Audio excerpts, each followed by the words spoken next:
The local government officials of Kalayaan, Palawan received an award for standing their ground for the country's rights and sovereignty.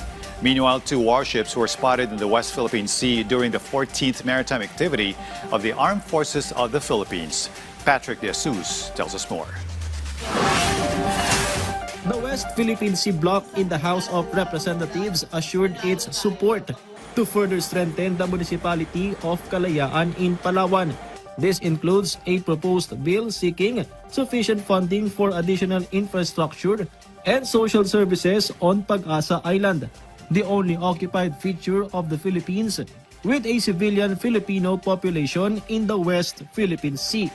Among the other projects needed on the island are housing units, multi-purpose hall, a legislative building, and road network. Mga around 400 million.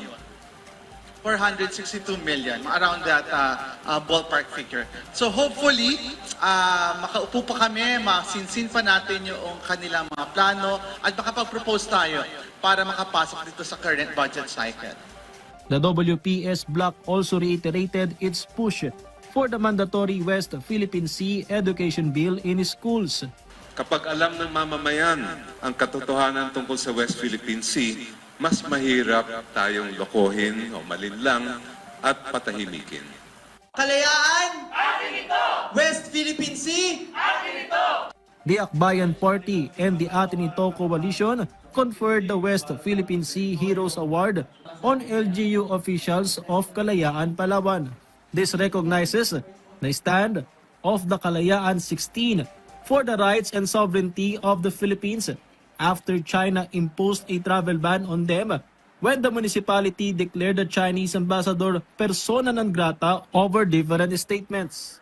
It is ironic that China banned Filipinos from entering their territory, but it is them, sila mismo and their ships, who are desperately trying to trespass in our seas and islands.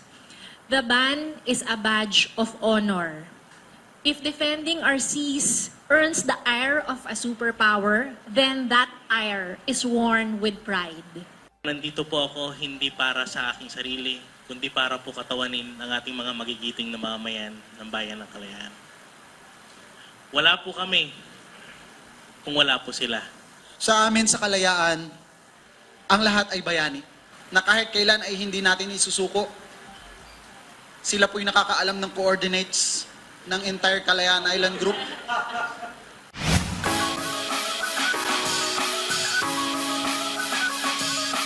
You are now listening to Moral Beats.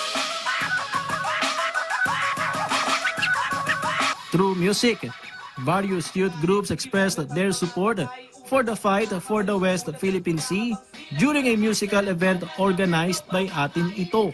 It also served as an educational forum where PCG spokesperson for the West Philippine Sea, Commodore J. Tariela, explained to participating students the importance of standing firm for the country's rights and sovereignty, supported by domestic and international law.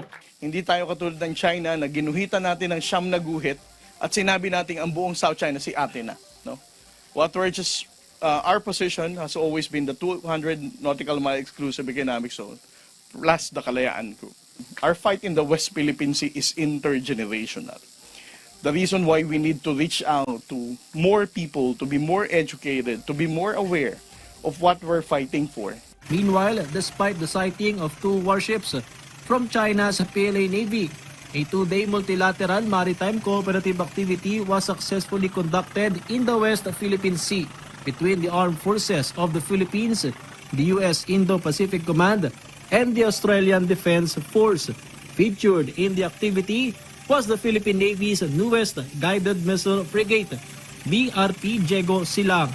The Philippine Coast Guard's BRP Teresa Magbanwa also took part.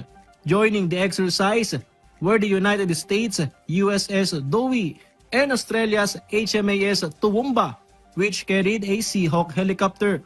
Various aircraft were also utilized, including FA-50 jets, Super Tucano, Cessna Caravan, and Sokol helicopter of the Philippine Air Force, while Australia and the US deployed their Poseidon Maritime Patrol aircraft.